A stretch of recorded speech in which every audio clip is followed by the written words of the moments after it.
From Los Angeles, I'm Eddie Garcia. He's Doug Stolhan. Thanks for joining us for the Puck Podcast. If you're new to the show, this is just our first period of a 3-period podcast. First period, which some of you are watching on YouTube, recaps the past week in the NHL on and off the ice. Our second period is our interview or special feature segment. This week, we're going to break down the rosters of the Four Nations Face-Off. And our third period is our fan feedback segment where we read listener emails and talk a bit more about what's going on in our lives. You can find all 3 periods on Apple Podcasts, Spotify, and wherever you get your podcasts. If you like what you're seeing and hearing on the YouTube channel, please subscribe if you have not done so. It takes a second, but it makes a huge difference for us. Again, I'm Eddie, the Kings fan. He is Doug, the Ducks fan. We've been friends and we've worked in sports media for over 30 years, but our passion is hockey, and we have been putting out the Puck Podcast every week for 18 years and counting, except 1 week. Doug, let's get into our first period, and we start with our big headlines. And unlike last week, we actually have some pretty big headlines this week. It does include another coaching change, our third of the season so far, as the Chicago Blackhawks fired Luke Richardson, replaced him with the head coach of their AHL affiliate, Swedish-born Anders Sorensen. Blackhawks had the worst record in the league at the time of the move, 8-16-2. Richardson was in his third season on the job. He had finished in last place in the Central Division each of the last 2 seasons. His overall record in the Windy City, 57, 118, and 15. Doug, hard to say it's a surprise, I guess, but you didn't think the Blackhawks would be very good this year. Neither did I. A lot of people didn't, and they're not. So why do you think they made this change?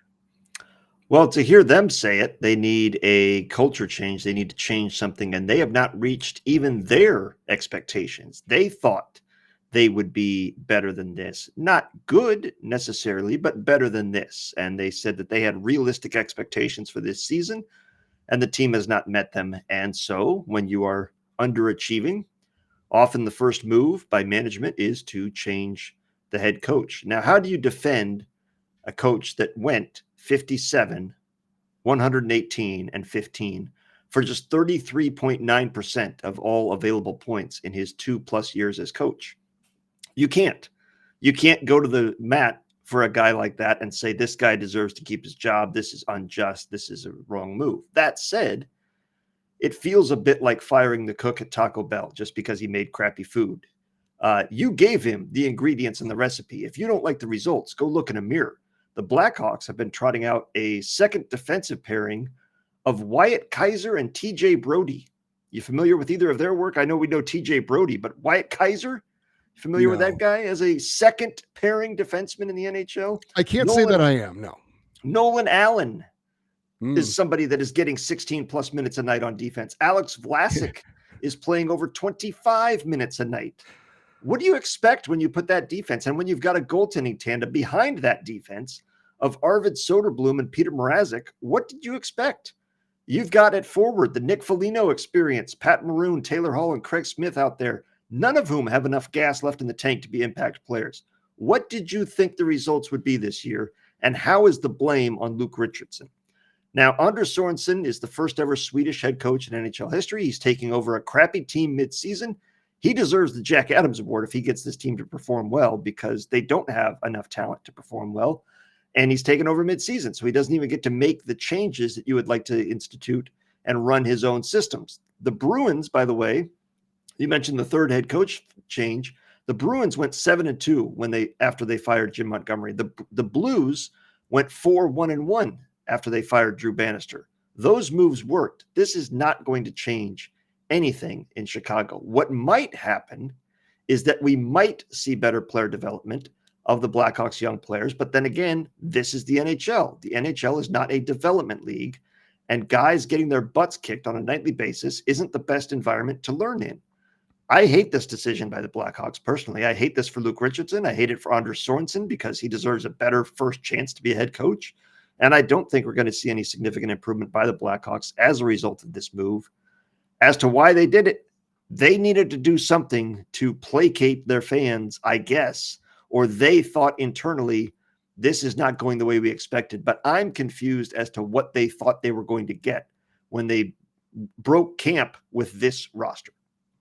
Yeah, I agree. I know that Connor Bedard maybe isn't playing as well as they would have hoped. Maybe they can use that as an excuse, as Luke Richardson's not as developing this young player. But as you said, it's the NHL. It's a hard place to develop players. But And, I feel bad for Luke Richardson because he was one of those guys. He was kind of a hot name for a while, but he never really got his chance. And then he was just kind of out there. And then he finally gets an opportunity.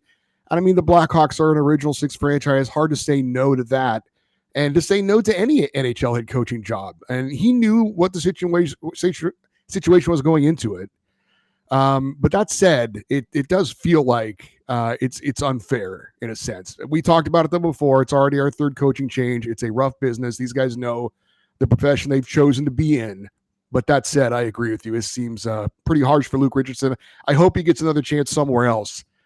Certainly, he could be an assistant again. He's been a long-time NHL assistant, but that's a tough situation for him to walk into. I'm sure his eyes were wide open, but at the same time, like I said, this is not a good team. They weren't expected to be a good team. They're not a good team, and yet they've decided to get rid of their head coach. And we've seen 3 head coaching changes. 2 of them are performance-based. So the Bruins fired the most successful head coach, winning percentage-wise, in the NHL with his current organization. Jim Montgomery's record with the Bruins was extraordinary over his tenure there. Not this season, which is why they fired him. They got off to a slow start. The Blues then reacted by Jim Montgomery becoming available. That's the guy they wanted all along. They fired their guy, Drew Bannister. Look, we weren't committed to you anyway. It's basically, you're dating somebody. The girl you've had a crush on all along is suddenly available and interested. Out you go, Toots. I'm going with this gal now. So the Blues did that to Drew Bannister, and we didn't think that was fair, but we get it. Jim Montgomery was an attractive option. This, though, is firing probably and I don't have the numbers in front of me, but the head coach most likely with the worst winning percentage of any NHL head coach with his current team. And so you can't defend it, as I said, by saying he deserves better, he deserves another chance, but he doesn't deserve to be fired because I don't think anybody would look at the Blackhawks and have watched them play this year and thought coaching is what's holding them back. It's not a coaching issue, and I don't think coaching is going to change anything. Whether or not Anders Sorensen can change the message, make players have fun again, he's trying to change the vibe, that's all well and good. You still got a crappy roster. You still got a defense that is overmatched on a nightly basis. You still have forwards that don't have nearly enough talent to outscore the other team on a nightly basis, and you still have goalies that in almost any matchup across the league, if you say who's got the better goalie going into tonight's game, the Blackhawks are the ones that are the worst goalie tandem in the league. So if you're not good at forward, you're not good on defense, and you're not good in net, what does coaching have to do with it? I mean, I really just don't understand. They have to blame somebody, but the problem for Kyle Davidson, the GM, is you've blamed the head coach. If the results are the same under Anders Sorensen, and I believe they will be, the blame's going to start coming back at you because now you've made the head coaching change and your roster is still not achieving what you expected it to do. At some point, the blame comes where it belongs, at the GM. And look, it's a rebuild. I'm not saying they need to throw money at big free agents and make big trades, but I also don't think they should have had expectations to be anything better than they are right now. This is not a good roster. They should expect to be there. And if this is what they are doing, what are the Nashville Predators doing, who are barely ahead of them in the standings and had huge expectations coming into the season? We'll definitely touch on that a little bit as we go along. Last week, we did talk a little bit about the New York Rangers. They were looking to shake things up. Well, this week, they traded their defenseman and captain, Jacob Truba, to your Anaheim Ducks, and they signed Igor Shesterkin, their star goalie, to an 8-year contract extension worth $11.5 million per season. Let's start with the trade to your Ducks. Anaheim will take on all of Truba's contract. It carries an $8 million average annual value through the 2025-26 season. Rangers will receive either the Ducks or Detroit Red Wings' 4th-round draft pick in 2025, whichever is the lower in the order. New York gets defenseman Urho Vakanainen. As for Truba, 30 years old, had a 15-team no-trade clause in his contract, which he waived in order to join the Ducks after the Rangers threatened to waive him. Truba has 6 assists, a -3, averaging 20 minutes of ice time this season for the Rangers. Urho Vakanainen in his 7th NHL season, but only played 141 career games, just 5 this season for the Ducks, with an assist. He's 25, makes 1.1 million against the cap. He's an unrestricted free agent after the season. Doug, we know why the Rangers wanted to make this trade. Why did the Ducks want Jacob Truba, and what do you think of the deal? Well, I liked it quite a bit. Let's get into some of the, first of all, Jacob Truba is now the highest paid player on the Anaheim Ducks. And you mentioned they're taking on the entire contract. The Ducks had the lowest payroll in the entire NHL. And still, after absorbing $8 million without giving up much in return, Urho Vakanainen is not making that much. They still have over $21 million of cap space available this season. And yes, he's signed through next season. They don't have any big name free agents to sign this coming off season. Guys like Brian Dumoulin, Drew Hellison, Isaac Lundestrom, Robbie Fabry, Frank Vetrano, Brock McGinn, if they're even still on the team at the end of this season, are the biggest players available to re-sign. Maybe Mason McTavish, but he's not going to get a huge deal. So the Ducks had the cap space to do it. And why do you want to go and get a guy like Jacob Truba, who a lot of teams did not have interest in? Well, because one, he's a veteran right-handed shot defenseman that plays with a very physical presence. They could use that. They've been looking to get a right-handed shot defenseman added to this lineup to balance it out. They have a couple in Radko Gudas and Drew Hellison. This gives them a third to give up and down the lines if they so choose. It also gives them another veteran. Cam Fowler is expected to be traded at some point this season before the deadline. It gives them another veteran presence to go along with Gudas and Brian Dumoulin to go to pair with the young guys in Pavel Minchikov, Olin Zellweger, Jackson Lacombe, Drew Hellison, etc. So it makes sense in adding a leader. He's the captain. He won the Marc Messier Leadership Award last year, Eddie. Wow. We know how coveted that is. I know you do. That's for sure. Oh, yeah. I mean, I was very surprised that a New York Ranger won it. Marc Messier, a former Rangers captain himself, probably didn't even look at another team. Who's the captain of the Rangers? Yeah, just give it to him. So for what that is, though, I mean, he's been a captain of the New York Rangers for a couple of years. He brings that leadership. He brings physical presence. He brings penalty killing, stay-at-home defenseman. He's not a good defenseman. I'm not going to go out and say this guy's going to blow your doors off and be a top-pairing defenseman that can shut people down. But I expect him to be a second-pairing defenseman. I expect him to play on the penalty kill. I expect him to help clear the crease as much as you can in today's NHL.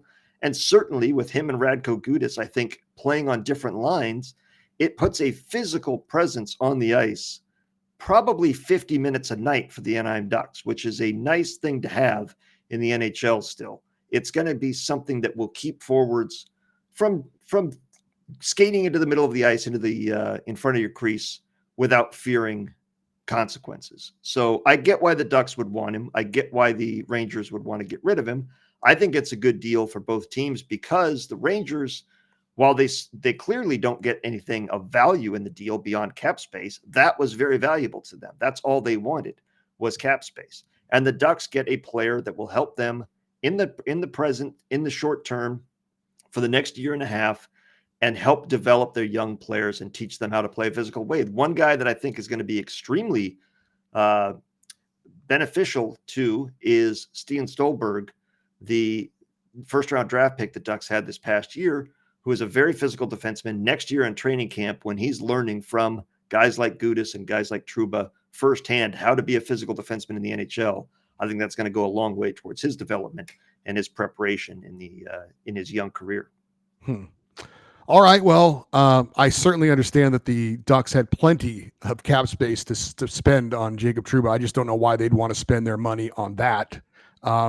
I don't know how much he's going to develop players. I mean, I know he's a physical presence, but he's not a very good defenseman. Players.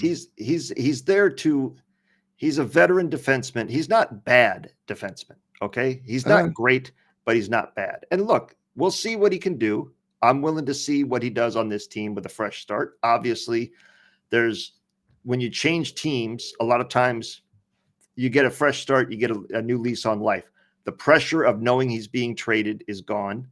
He can relax. The media pressure is certainly gone. There's no media at Ducks games, unlike the New York Rangers games. He's not going to be on national TV. He's not on a cup contender. He can probably let his shoulders drop a little bit and just play some hockey. He wanted to come here because he knew he was going to get traded. This is a franchise he was interested in joining. when you look at it overall, are the Ducks better with him than they were without him? Yes. They are not worse by adding Jacob Truba. So if you can get better and you have a lot of cap space to spend, still over 21 million available cap space, why not get better for a 4th-round pick? Okay, well, there is also a lot of grumbling going on, especially from former players in the media that are criticizing the Rangers and GM Chris Drury for basically finding a way around Truba's no trade clause. Your take on this? He waived it. There's Well, no he way he around it. waived it because they were going to place him on waivers, which he didn't want to be claimed by a team that he didn't want to go to. For example, Columbus apparently wanted him, and he said no thanks. But there was grumbling that basically the Rangers have circumvented his no move or no trade clause, his partial no trade clause, to force him to accept a deal elsewhere. No, that's not correct, because it's a no trade clause, not a no movement clause. Correct. You negotiate these things for a reason. Correct. If he wanted a no movement clause, he should have negotiated that into his contract when he signed it. I agree with you. A no trade clause is exactly that. I have 15 teams that I get to say, no, I won't go there. And the other 15 teams are now 16 teams, because we've added teams since he probably signed his deal. Those other 16 teams, I'm willing to be traded to. You have the right to trade me to them. And if you want to put me on waivers, like they did with Barclay Goodrow, by the way, we've seen this happen from this team. This is not a new tactic. And he ended up in San Jose, and he wasn't happy about it, but he's playing there, and he's made peace with it. Will this hurt it's not circumvention at all. Will this hurt the Rangers in getting players to go there, because Chris Drury is a guy who is not honoring the spirit of these things that are negotiated? No, not one bit. No player is going to say, I'd really love to go to the Rangers, but I don't want to, because in 5 years they may threaten to put me on waivers or put me on waivers. 0% chance. Every player has an ego that they're never going to get bad. They're never going to be invaluable to the team. They're never going to be the guy that needs to go to make cap space. Every player has that ego. Every player wants to play in the big markets, the big cities. And no player comes into the NHL, I don't think, saying, man, I can't wait to play in Utah, in Anaheim, in Florida, in Carolina. It just doesn't happen. People come into the league saying they want to play for Toronto, Montreal, the Rangers, the Red Wings, the Blackhawks, maybe a team from their hometown, but that's it. They want to play for the original 6, the teams that have history. The Rangers have that history. They have the marquee matchups or the marquee city. No, this is not going to hurt them one bit. Well, I agree with that, because look, players are going to sign wherever they get the best deal. What has happened to the past other players, they don't really care about. I don't think it makes much of a factor. But I will say, original 6 is nice. But if you got a choice between the Florida Panthers and the Chicago Blackhawks, again, money talks. But I think if money's even, you're going to go to a place that's the better team, and you're going to be able to have success. So, of course, but that's obviously cyclical. We think you're going to take a team like Nashville. Nashville was in the playoffs last year. Marchessault and Stamkos decided, let's go there. Won't this be great? We'll have such great success and we'll get paid. It hasn't worked out. I get the idea, but there's still markets that have an appeal because of where they are and who they are. So while Chicago is absolutely at the bottom of the barrel right now, and Montreal isn't much better, those teams still have an appeal, which another team that's at the bottom of the barrel, the San Jose Sharks, would not have. So I'm just saying, this is not circumvention of the salary cap or his no trade clause in any way. There's no ill will. Jacob Truba didn't like the way it went down, but no kidding. It's a divorce. They're telling you, the captain, we don't want you here anymore, and we'll take pretty much anything to get you out of here, because we want to give your money to our goalie. So I don't expect him to like it, but it's not going to keep teams or players from signing there at all. If they have an option, the exact same deal, to play with either the Rangers or another team, it's not going to make them think, I better pick the other team because Chris Drury might waive me in 5 years. No chance. Well, speaking of the goalie, Igor Shesterkin, now the highest paid goalie in NHL history, beating Carey Price's previous contract. The 28-year-old gets $85 million in a signing bonus and a full no movement clause. Won the Vezina Trophy in 2022, finished third in the Hart Trophy voting that season as well. He, like the team, have been up and down this season. Shesterkin, at the time of the signing, 8-9-1 record, 3.05 goals against average, and a .908 save percentage, one shutout this season. We knew this was going to eventually happen, most likely, but your thoughts now that it has happened? Well, I think he did. I thought he would be the first $100 million goalie. I thought it would be a $12.5 million deal for 8 years, which would be exactly $100 million. So if that was his price, then maybe he took $1 million less per year to get that no movement clause. But notice he negotiated. He saw what happened to Barclay Goodrow, and he saw what happened to Jacob Truba. And he said, I would like a full no movement clause, please. You cannot trade me. You cannot place me on waivers, and you cannot send me down to the minors without my approval. I'm on the New York Rangers for the next 8 years after this season, period, end of sentence, unless I'm injured. That's what you do. Or unless I decide to waive my Correct. And he's not going to do it to be on waivers or the AHL, but he would do it for a trade potentially. Correct. So I'm not of the opinion that you need an elite goalie in the NHL anymore. But if you want to invest in one, he's the one to invest in. If you're going to go all in on a goalie, that's the one to go. He's 28 years old. He's been elite for years. He's won a Vezina Trophy. He's been very good in the playoffs with a 2.39 goals against average and a .929 save percentage in 43 games. He would have made more than this on the open market. So I think it's a bit of a discount.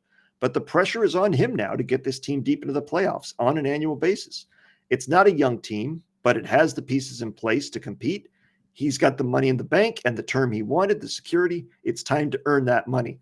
Now, I say the pressure's on him. They have no recourse if he decides to suck or if he just falls apart. They have absolutely no recourse. As you're seeing in Columbus with Elvis Merzlikins in recent years, you have no recourse other than to just wait out the contract. You're stuck with that guy, and it prevents you from going out and obtaining another goalie because your money is tied up in that guy, which is why I'm against signing a goalie to a big deal like this. Any other position, if you have a defenseman or a forward that suddenly starts sucking, you can bury him on the depth chart. You can move him down to the fourth line. You can move him down to the third pairing. You could just have this guy wear a cap and sit on the bench and get the door for 80 games a year, but you're not going to pay somebody $11.5 million for that. So you're going to have to trot this guy out there, whether he's good or not, for the next 8 years. And as you said, he has not been good this year. Now, I think it's an aberration, but he is struggling this year. And if he suffers any injury and comes back and he's not quite the same player he used to be, tough toenails, man, and tough body parts farther north than that. You got no option but to stick with this guy for the next 8 years. If he works out and it's a great deal, you're loving it. You've got a stud goalie tied up for the next 8 years, and you don't have to worry about that. You can spend your money and resources on the rest of the roster. But if he falls apart for any reason, you are stuck with him. And that's why I personally would not have signed him to this deal.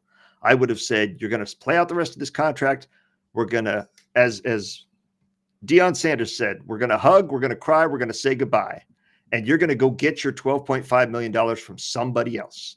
And we're going to go get a good enough goalie that can play behind a good roster on a nightly basis and get us where we need to be. Because I don't think the difference between Igor Shesterkin and the goalie on the other side of the ice in the playoffs is that great. I agree with you. I definitely think he's elite. If you're going to pay that kind of money for a goalie, he's probably one of the guys you're going to do it to. But Matt Murray, Darcy Kemper, Braden Holtby, Aiden Hill, all have won Stanley Cups in the last 10 years. And Jordan Bennington. None of those guys are elite. So right. I'd rather spend my money on the rest of my team and get a goalie who's good enough. So I totally agree with you. All right, those are the big stories. Let's get into all the games from the past week in the NHL. We go back to last Monday. We had 3 games on the schedule. Our game of the night, the Devils downing the Rangers in New York 5-1. This is obviously pre-Truba and Shesterkin. Jack Hughes 2 goals, and Jesper Bratt 4-point game with a goal and 3 assists. This was Jacob Truba's last game as a Ranger. He played 16 minutes and 45 seconds. Igor Shesterkin allowed 5 goals on 28 shots for his 5th straight loss at the time, and New York had lost 6 of 7 at this point. And Jesper Bratt's 4 points in that win over the Rangers moved him to 5th in the NHL in scoring this season with 35 points. The only player ahead of him at that point, players were Kirill Kaprizov, Marty Necas, Jack Eichel, and Nathan MacKinnon. You don't think of Jesper Bratt as an elite scorer in this league, but he was 5th in the NHL at that point after his 4-point night. Maple Leafs down the Blackhawks 4-1 with Luke Richardson still on the bench. The move put Toronto into first place in the Metropolitan Division. Austin Matthews scored his first goal since returning from injury, and Anthony Stolarz had 27 saves in net. Stars beat the Utah Hockey Club on the road 2-1. Jamie Benn gets the game winner. Casey DeSmith, 36 saves in net for Dallas as they had won 8 of their last 11 at that point. Here's an interesting stat for you, Eddie. The goal by Yevgeny Dadonov against Utah makes him the 11th player in NHL history to score against 33 different teams. That is obviously something that is only possible in recent years because of the expansion to 32 teams, and you have to get traded around the league a little bit. But Yevgeny Dadonov now on that list, 11 players, and I was surprised it was that many, have scored against 33 different NHL teams. Moving on to Tuesday, 10 games on the schedule, an emotional night in Calgary where the late Johnny Gaudreau was honored before the game in the first meeting north of the border between the two teams that Johnny Hockey played for. The Gaudreau family was on hand, and the home team gets a 3-0 victory. Calgary goalie Dan Vladar just 16 saves in the shutout as the Flames won their 6th straight on home ice. Afterwards, the number one star was Johnny Gaudreau's dad. He came out on the ice with a couple of the Flames players, was smiling, and a great scene. Obviously, anytime you can do something to put a smile on that family's face, it's obviously a great thing. But I know you mentioned on the last week's show, I assume this is kind of the last one of these kind of games we're going to have. And so, in a good way and in a bad way, I guess, to kind of move on now from the tragedy for the Gaudreau family. Well, the Blackhawks, or the Blue Jackets, I should say, are obviously paying tribute all season long. They've got the tribute on their helmet and jerseys. They got the locker that has been preserved in the locker room for them all season. But yes, this should be the last public ceremony and celebration of the Johnny and Matthew Gaudreau. And I've been impressed with the Gaudreau family's reaction. I would be a mess out there, man. I would be an emotional mess because, yes, you're getting the outpouring of love and support from the community, but it's also a reminder of why you're there, and the fact that you're there because your sons aren't, and they were killed so tragically. It's not been long enough, in my opinion, for me to go out there. So I've been impressed with their composure throughout these ceremonies and seeing their faces. And I'm glad it ended in Calgary, actually, because that was kind of Johnny's big moments in hockey were in Calgary, and the fans there gave him a great salute. They got the opening night in Columbus. They got the first game in Columbus. I thought it was appropriate to have it end there as well. Well, our game of the day or the night on Tuesday was the Minnesota Wild, moving into sole possession of first place in the Central Division with a 3-2 overtime win over the Canucks. Minnesota star Kirill Kaprizov scored the game winner in overtime, adding to his NHL point lead, which was at 39 points at the time. Vancouver did not have defenseman Philip Hronek. He had a lower body procedure and will be out 8 weeks. Meanwhile, the Jets dropped 2 points back of the Wild and out of the top spot of the NHL in the Central Division with a 4-1 loss to the Blues. Winnipeg had dropped 4 in a row at that point, while St. Louis improved to 3-0-1 under new head coach Jim Montgomery. Jordan Kyrou, 2 goals for St. Louis. Golden Knights shut down Connor McDavid and company in a 1-0 win over Edmonton. Ivan Barbashev had the lone goal for Vegas. Aiden Hill, 24 saves in net in the shutout. How about this, Eddie? Of the 404 games played this season at that point, Vegas's 1-0 victory was the 304th that was decided by 1 goal or having an empty net goal scored to make it a 2-goal game. So 75.2% of all NHL games have been a 1-goal game. That's the highest percentage in NHL history through the first 400 games of a season. We had another one-goal game with the Sharks continuing to surprise. They beat the Capitals in DC in overtime 2-1. William Eklund with the overtime game winner. San Jose had won 4 of their last 5 at that point.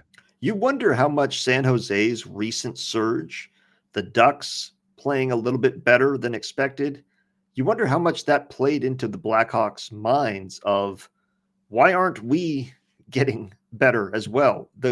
The youth is being served in San Jose. We're seeing great strides from their young players.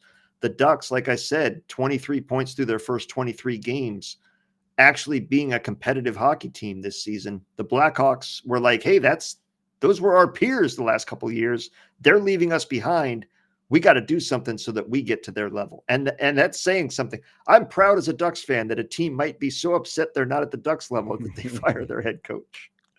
Penguins blew a 4-1 lead, allowing Florida to score 3 third-period goals, but Brian Russ, overtime game winner, got Pittsburgh the victory over the defending Stanley Cup champs. Evgeny Malkin scored his goal in the overtime win, and that he beat Spencer Knight for the goal. That's the 150th different goalie Malkin has beaten for a goal, tying him with his teammate Sidney Crosby for second most among all active players. I think you can guess, Eddie, which active player has beaten the most goalies in his career. Yeah, I'm going to go with the Great 8. The Great 8 indeed has beaten 178 different goalies, and that's pretty remarkable when you think about it. There's only 31 teams in the league that he can play against. So at most, if he beat every team's starter and backup, that's 64. He's done that 3 times over, basically. So the Penguins blew a big lead, but they end up getting the win in the end. The Sabres, not as fortunate. They blew a 4-goal lead on home ice, and they lose in regulation to Colorado 5-4. Nathan McKinnon, a pair of goals for the Avs. That's the biggest comeback win in the NHL so far this season. Losing is a disease, Eddie, and it's a 4-0 comeback with Nathan McKinnon showing why he's one of the best players in the world with 3 points, helping them come back to that 5-4 win in regulation. Avalanche, just the 8th team this century to rally back from down 4 goals to win in regulation. If you're watching on YouTube, you see the other teams that have done it. It is not a common feat to win in regulation when you're down 4 goals. But the Sabres blew that, as I said. Losing is a disease as contagious as syphilis. God, I love the Natural. And they do it in front of their home fans. Yes. Drive home safe, everybody. Remember, hey, tickets for the next game are available. No, 4-0 lead against the Avalanche. You're feeling good. Well, you have got to leave that game with at least 1 point. Oh, man. What a kick in the balls. As if those Buffalo fans don't know what that feels like. Maybe they don't even feel it anymore. I kid because I care. The Canadians knock off the Islanders 2-1 in overtime. Nick Suzuki had the overtime game winner. And Patrick Laine in his Montreal debut scores his first goal of the season, coming back from injury, to the delight of all those in attendance in Montreal. Yeah, very strong supporting cheer when he scored. And watching that game, Eddie, reminded me how big Patrick Laine is. I don't know if you saw the highlight of this, but he scores a power play goal. He goes over against the glass and celebrates. He's 6'4" and 208 pounds. Patrick Laine is. The guys that were out there with him on the power play were Lane Hudson and Cole Caulfield, who were 5'9" and 5'8" respectively. It looked like his kids came out to celebrate with him. It was comical how much bigger he was than them. And it was just, I'm like, man, I really did forget how big Patrick Laine is. And that's why I personally wanted him on the Ducks. That shot and that size, if he's healthy and he's right, that is a dangerous thing. Yeah. The thing is, if he's healthy, and obviously he already hasn't been so far. You know who was impressed by that? Who was that? Team Finland. Yeah, that's right. My God, we'll get to that in the second period. More on period. them in the second period. The Bruins edge the Red Wings 3-2 in overtime. Pavel Zacha gets the game winner in sudden death for Boston. And the Kraken surprised the Hurricanes with a 4-2 road win. Marty Necas a goal and an assist in the loss for Carolina. Couple of Eastern Conference powers on home ice getting beaten by Pacific Division bottom dwellers. Seattle going into Carolina and getting the win, and San Jose going into Washington. Impressive. Moving on to Wednesday, we had 4 games. Our game of the night in Los Angeles, where the Kings fell behind 2-0 at home and rallied with 3 unanswered goals to beat the Dallas Stars 3-2. Warren Fogle had the game winner. And LA backup goalie David Riddick improved to 7-1 on home ice. Darcy Kemper, who he's been playing a lot for lately, activated off IR. He was the backup in this game. Kings had won 4 in a row at that point with that victory, while Dallas's 3-game winning streak came to an end. Tyler Seguin, by the way, not in the lineup for Dallas, and he's not going to be there for a while, out 4 to 6 months following hip surgery. My goodness. And this is the opposite hip, I believe, that he had problems with in the past. So hopefully, if they make the playoffs, he will be back for that. But that is a devastating loss for the remainder of the regular season. He's been playing really well for Dallas this year. Austin Matthews, a pair of goals, both in the third period, to help the Atlantic Division leading Maple Leafs edge the Predators 3-2. William Nylander's power play goal in the third period was the game winner, and Nashville's struggles continue. At that point, it was their 5th loss in a row. If I was playing the Toronto Maple Leafs, I would go up and during a break or just before a faceoff, I'd be like, "Hey, Austin, let me get the number of that German doctor, because whatever that dude did, the German Mr. Miyagi seems to have worked wonders with you. He's been tearing it up since he came back." Bruins got a pair of goals from Brad Marchand and a 4-2 win over the Blackhawks in Chicago. Morgan Geekie had 2 goals as well for Boston. They're now 6-2 under interim head coach Joe Sacco, and this would be the final game as Hawks head coach for Luke Richardson. And the Pacific Division leading Golden Knights down the Ducks in Anaheim 4-1. Vegas defenseman Shea Theodore had 2 goals against his old team. Anaheim forward Trevor Zegras also went down in the first period in this one with a serious leg injury. Didn't return. Had to be helped off the ice. It was a non-contact injury, and he's been placed on injured reserve with a lower body injury. Doug, any details on what happened with Zegras at all? No, they have not released anything officially. All I know is they haven't released anything officially. Unofficially, you heard it here, not first, because it's probably anywhere you'd care to look it up. He's done for the year. I mean, I don't think he'll be back this season. I think it was something very serious. It took him many days to get a diagnosis. And when that's the case, that's never good. You know, if 2 days later, you're still like, we're waiting for the results. Oh, my Lord. You know, in this day and age, what's going on? So that was not good. Also, William Karlsson scored against his former team there. So a painful night for the Ducks all around, losing star center Trevor Zegras, having a couple former Ducks come back and haunt us, and losing to the dreaded Golden Knights. But Jack Eichel got his 30th assist of the season in just his 27th game of the year, the second fastest any American-born player has ever tallied 30 assists in a season. The fastest was Blake Wheeler back in 2018-2019. Eichel now tied with Pat LaFontaine and Craig Janney for the second fastest. And keep that name Pat LaFontaine handy, as we will be mentioning it again in just a minute. LaFontaine. On Thursday, we had 9 games on the schedule. Game of the night saw the Hurricanes beat the Avalanche 5-3. Andrei Svechnikov had his first career 4-point night for the Canes with a goal and 3 assists. In a battle of the 2 top scorers, or 2 of the top scorers in the NHL, Marty Necas a goal and an assist for Carolina in the win, while Nathan McKinnon had 1 assist for Colorado in the loss. Necas taking over the NHL points lead at that point with 41 points. Also, the first start in net for newly acquired goaltender Scott Wedgwood for Colorado. He allowed 4 goals on 34 shots. Jets snapped their 4-game losing skid with a 3-2 overtime win in Buffalo. Adam Lowry gets the game winner for Winnipeg. In sudden death, Buffalo had dropped 5 straight at that point. The Predators skid is 6 in a row at this point with a 3-0 shutout loss to the Canadiens in Montreal. Habs netminder Sam Montembeault stopped all 29 shots he saw on the win. 3rd shutout of the season for him. Patrick Laine scored again in his 2nd game back from injury for the Canadiens. Lightning knock off the Sharks and knock the Sharks back into reality with an 8-1 drubbing. Braden Point had 4 assists for Tampa Bay. Brandon Hagel scored a pair of goals 23 seconds apart. San Jose netminder Vitek Vanacek allowed 5 goals on 12 shots before getting pulled. I wonder if you could ask your AI assistant on your phone to create an image of a shark being struck by lightning 8 times, because that would have been the picture for this game. This was already the 3rd 8-goal game of the season for the Lightning, which is already a franchise record, and they still have over 50 games to play. They are obviously not missing Steven Stamkos and Mikhail Sergachev one bit. Braden Point, by the way, had 4 assists for the second time in his career. He's the 5th Lightning player to have multiple 4-assist games. Surprisingly, Steven Stamkos is not on that list. The other 4 that have done it, Nikita Kucherov has done it 5 times, Victor Hedman 4 times, Marty St. Louis 3 times, and Vinci Lecavalier twice. Matthew Tkachuk had a 5-point night for the Panthers. Sam Reinhart scored his 19th goal of the season. They were 2 of 7 different goal scorers for the Panthers as the defending champs outscored the Flyers in Philadelphia 7-5. In defeat, Flyers rookie Matvei Michkov became the first rookie this season to reach 20 points. How about Matthew Tkachuk tying his dad, Keith, for sixth most 5-point games in NHL history for American-born players. The most 5-point games in NHL history by an American-born player is, say it with me, Rick Jeanneret. La Fontaine. That is correct.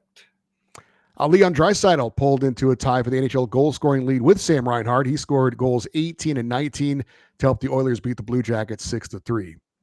Blues got by the Flames in Calgary 4-3 in overtime. Defenseman Colton Parayko scores the overtime game winner as St. Louis improved to 4-0-1 under Jim Montgomery. Senators edge the Red Wings 2-1 in overtime. Josh Norris scores the game winner with 41 seconds left. And the Kraken defeat the Islanders in New York 5-2. Shane Wright netted his 5th goal of the season on the power play.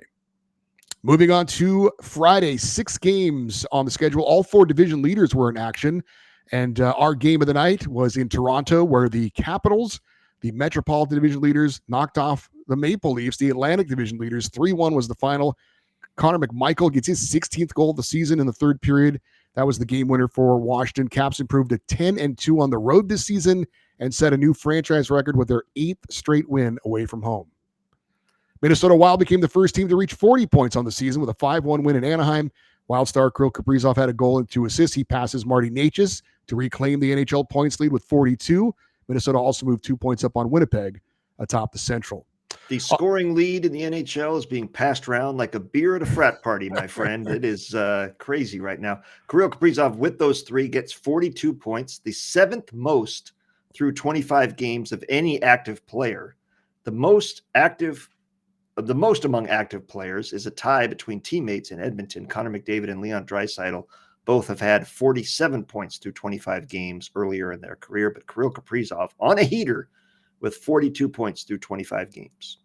On a day in which they traded away their captain and locked up their star goalie, the Rangers got a much-needed win over the Penguins 4-2. Artemi Panarin 2 goals to help New York snap a 4-game winning streak for Pittsburgh. Sidney Crosby played in career game number 1,300 for Sid the adult. Which also means that was the 1,300th game his jockstrap has played in. Yeah, unfortunately, that's also true, apparently. The Golden Knights edged the Stars 3-2. Vegas got power play goals from Jack Eichel and Tomas Hertl in the win. And in his return from injury, Golden Knights captain Mark Stone had an assist. Golden Knights led the Pacific Division with 39 points at that point. Mark Stone returning from injury 63 games early. Usually he returns game 1 of the playoffs, but probably not going to be the last time he's going to be out with an injury this season. That is a wink. Look for him to go on injured reserve a couple weeks before the deadline. Devils got by the Kraken 3-2. Timo Meyer's third period goal was the difference. New Jersey remained tied in points with Washington for first in the Metro, each with 38, but New Jersey has played 3 more games on the season. And the Canucks beat the Blue Jackets 5-2. Vancouver's Pius Suter had 2 goals in the win, and goalie Thatcher Demko was activated from IR. He served as the backup to Kevin Lankinen in this one. Saturday, we had 11 games on the schedule. Our game of the night in Los Angeles, where the Kings hosted the NHL's top team, the Wild. LA extended its winning streak to 5 in a row, snapping Minnesota's 5-game winning streak with a 4-1 win. Adrian Kempe and Alex Laferriere each goals. Trevor Moore had 2 empty netters as the Kings had welcomed back Darcy Kemper. He got the start in this one, back from injury, 22 saves in the win. Minnesota's Kirill Kaprizov, who came in leading the NHL in points, scoreless and was a -3. And Andrei Kopitar, the Kings captain, played in his 1,400th NHL game, exactly 700 at home and 700 on the road. How's that? That's wild that it was exactly 700. And it was against the Wild. Ooh. Oh, yes, it was. Yes, it was indeed. Kings hadn't won 2 in a row all season, and now they find themselves having won 5 straight. So, like Buster Poindexter, they're hot, hot, hot. Indeed they are, and I'm happy at the moment. The Jets became the first team to hit the 20-win mark. They reached 40 points as well and moved back into a tie for the top spot in the Central with Minnesota after a 4-2 win over the Blackhawks in Chicago. Mark Scheifele gets the go-ahead goal for Winnipeg. Hawks lose their first game under interim coach Anders Sorensen. Chicago also lost starting goalie Peter Mrazek. So you talked about the goaltending. It's going to be even less pronounced now. Less talented. Arvid Soderblom, take over. That's right. Mrazek, a groin injury. He's been placed on injured reserve. So you mentioned Arvid Soderblom, your number one goalie in Chicago right now. Congratulations, Coach Soderblom. Or no, I'm sorry, not Coach Soderblom. Coach Sorensen. Yeah, he's probably looking at it like I had more talent on my AHL team. Well, perhaps. He'll have those dudes up. He'll have his call up. His AHL goalie will be joining him soon. Yeah. After falling behind 2-0, the Capitals scored 4 straight to take out the Canadiens 4-2. Tom Wilson had a pair of goals for the Caps in the third. He did it with a horrifying jaw. Washington hits the 40-point mark in the season. Their 9th straight road win, by the way, and they're 2 points up on New Jersey for the Metro lead at that point. Cole Caulfield gets his 17th in defeat for Montreal. But if you saw, Tom Wilson took a puck to the face, and then he did an interview afterwards. I mean, talk about being gracious to do an interview afterwards. His face was deformed because it was so swollen. It looked like Ben Lovejoy, as you remember, you referenced that recently in the Road to the Winter Classic for Pittsburgh when he got hit in the face. And he got on the airplane and his face blew up. Imagine what Wilson's face looked like when he got on the airplane, because it was horrific. But it looked like the trailer to Scanners. I mean, look, think what you will about Tom Wilson, but if you're a Caps fan, I don't know how you don't love that. And I mean, frankly, if you're a hockey fan, I mean, we love it. We love these guys showing that kind of guts and courage and wanting to play. When you see in other sports guys being very very easy to take a seat on the bench and not play. It's and the load management days. And I've thrown 50 pitches. I need to come out now. I can't. I have a blister. This dude. No, these guys are absolutely tough as nails. One of the great things about hockey culture that the players actually want to play. Yeah, great. Rich Peverly died on the bench and wanted to come back in. I will say this, and you've been a member of the NHL media with me for a long time now, so you'll know where I'm going here. It is always, I won't say funny to me, but it's obvious to me. When they win games, guys are willing to come out despite the injury and face the media. When they lose, no, he's not available. He had a bad night. You gave up 6 goals. No, he's not available. He's getting treatment, guys. No interview tonight. He had a shutout. Doesn't matter that he's got ice taped to both shoulders and he's got a doctor actively looking at him. He'll go and talk to the press after that one. So Tom Wilson scored 2 goals. They win the game. He's out there with that big swollen jaw. And I'm sure it's a bit of pride as well, going out there and showing how tough he is. And look, I was playing with this and I'm playing through it. That's what we're doing. It sets the tone for the whole locker room. If he can do that, then I can go out there and get the job done as well. By the way, the Caps 6-3 without Alexander Ovechkin, who is back skating, by the way, as well. That's very good news. Predators have lost 7 in a row as the seat for head coach Andrew Brunette has to be very hot at the moment. I wouldn't even sit down. Predators fall to Ottawa on the road 3-1. Claude Giroux gets the game winner for the Sens. Linus Ullmark, 37 saves in net. And I don't know how much longer Barry Trotz doesn't make the move, but it has just been a disaster so far in Nashville. I don't get it. When you go on the road to Montreal and Ottawa and collectively you score 1 goal, what are we doing here? What are we waiting for? This is not the team. This is not the Chicago Blackhawks. I put together good ingredients. I gave you a good team. You've got Roman Josi in net or on defense. You've got UC Saros in net. You've got Philip Forsberg, Steven Stamkos, Jonathan Marchessault at forward. This team should not be 2 points ahead of the Blackhawks. And with Drew Bannister now available and Luke Richardson, how do you not make a move with those 2 stud head coaches available? Well, no, you got to try something. And like we said, if nothing else, put yourself behind the bench for the short term. He's a former head coach that's had great success and won a Stanley Cup. Get behind the bench and get a firsthand look at what's going wrong so that the team also, how do you not respect the GM? The guy that could trade you is sitting right there telling you to do something. If you're not doing it, you're going to be out of there in the near future. I don't know what's going on in Nashville, but I think if we are talking next week about Andrew Brunette being fired, it will not be a shock. it will be like, what took so long? Yeah. I mean, I'm not saying wins. I want anybody to get fired, but I mean, it is what it is. No. This is a team that's horrifically underperforming, and you got to do something. And it's not like this guy is a Hall of Famer. No, I don't know. 7 wins. What's the delay here? What's the holdup? I don't get it. 7 wins through 28 games. That's ridiculously bad. He's been given enough time to try and figure it out. 100%. We're coming up on a third of the way through the season. You can't do this. You can't.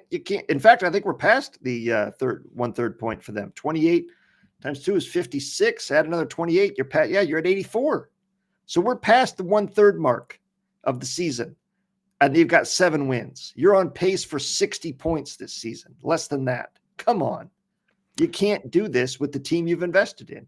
And I will say, as a Ducks fan in the offseason, I was pissed because I know Pat Verbeek went hard after Steven Stamkos, Jonathan Marchessault, made them very lucrative offers.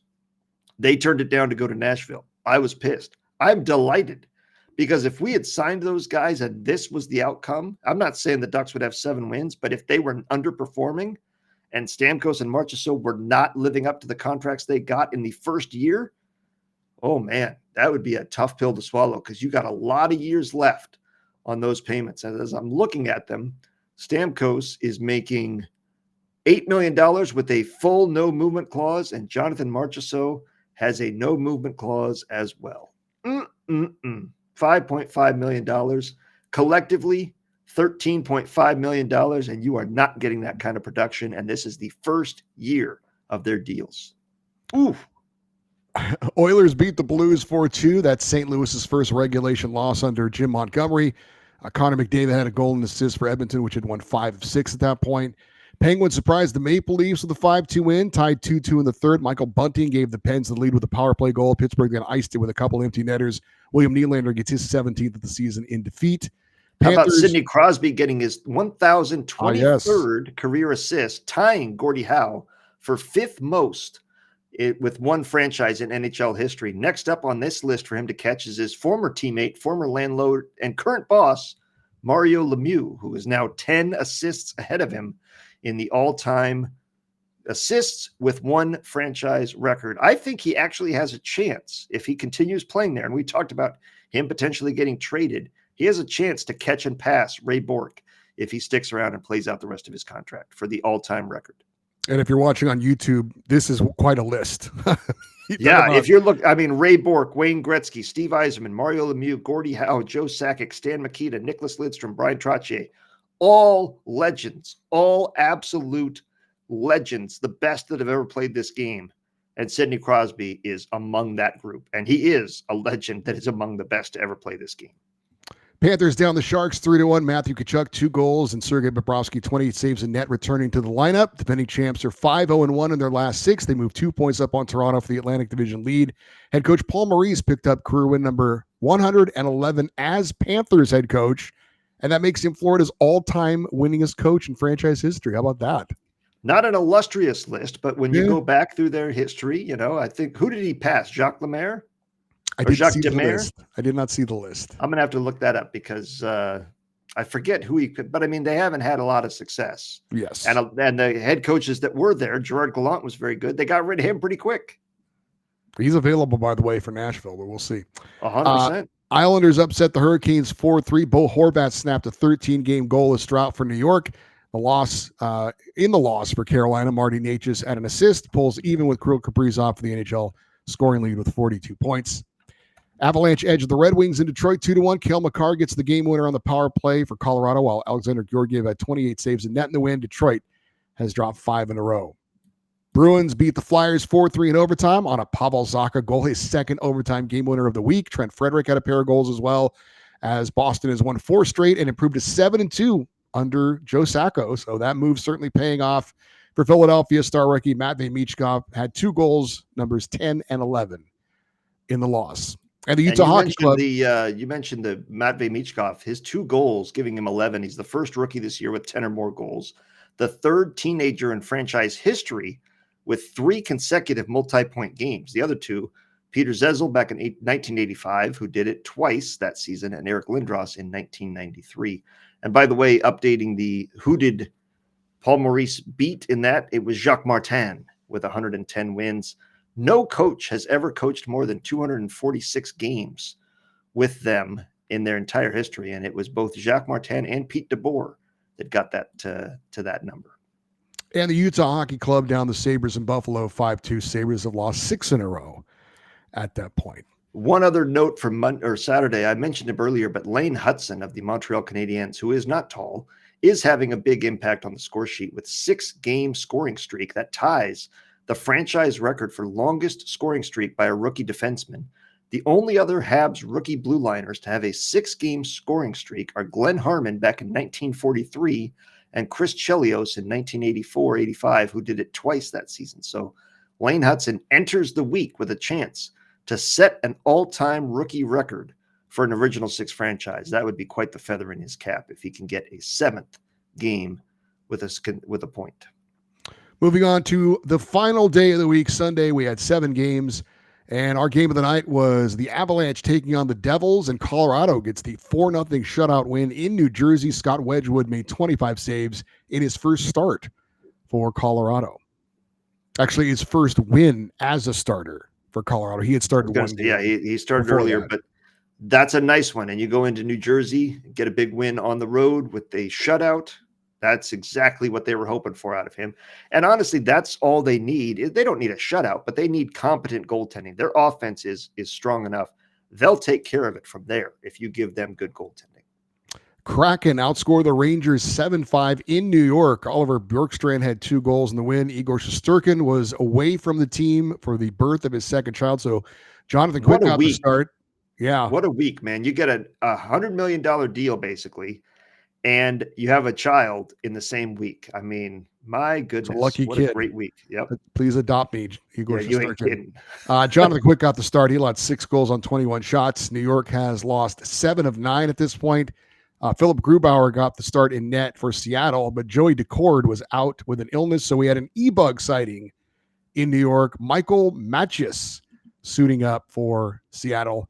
Did not see the ice, but we did have the old e-bug sighting there. The Lightning beat the Canucks in Vancouver 4-2. Braden Point had his second straight 4-point game, 2 goals, 2 assists. Canucks fall to 4-6-3 on home ice this season. Blue Jackets knock off the Jets in Winnipeg 4-1. Kent Johnson had 2 goals for Columbus in the third period. Elvis Merzlikins 24 saves in net. Stars beat the Flames 6-2. Game was tied 2-2 going into the third, and then Dallas reeled off 4 unanswered goals. Thomas Harley had 2 of them. Islanders down the Senators in Ottawa 4-2. Kyle Palmieri's power play goal in the third, the go-ahead goal, and then they added an empty netter to seal it for New York.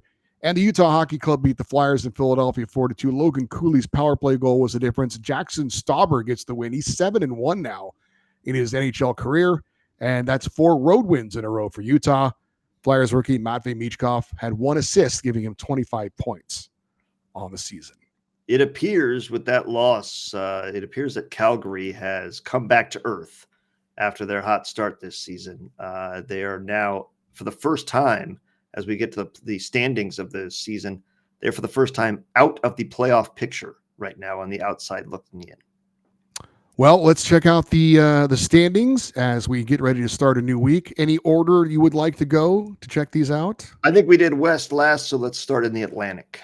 All right. The Atlantic Division has your defending Stanley Cup champion Florida Panthers on top for now with 36 points, 2 more than the Toronto Maple Leafs. Boston, who has apparently righted the ship under Joe Sacco, in third place with 33 points. Tampa Bay is in fourth with 30. Then you've got Ottawa, Buffalo, and Detroit, and down below Montreal in last place.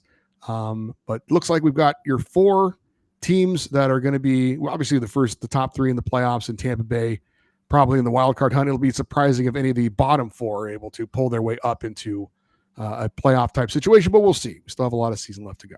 Yep. Let's check out the Metropolitan Division. How about the Washington Capitals? Oh, man almighty. Unbelievable. 40 points now on the season for Washington atop the Metro. New Jersey is just 2 points back, but Washington does have 3 games in hand on the Devils because of those early season games over in Europe. Carolina, 5 points back of the Capitals. In third place, the Rangers and Islanders are actually tied with 29 points. And then you've got the Flyers and the Penguins are just a point back of those two teams as well. Columbus. And the Blue Jackets are only 2 points back. They're hanging around. So, yeah, it's clearly Washington and New Jersey kind of pulling away, and Carolina as well, I suppose. But after that, it's anybody's guess at this point.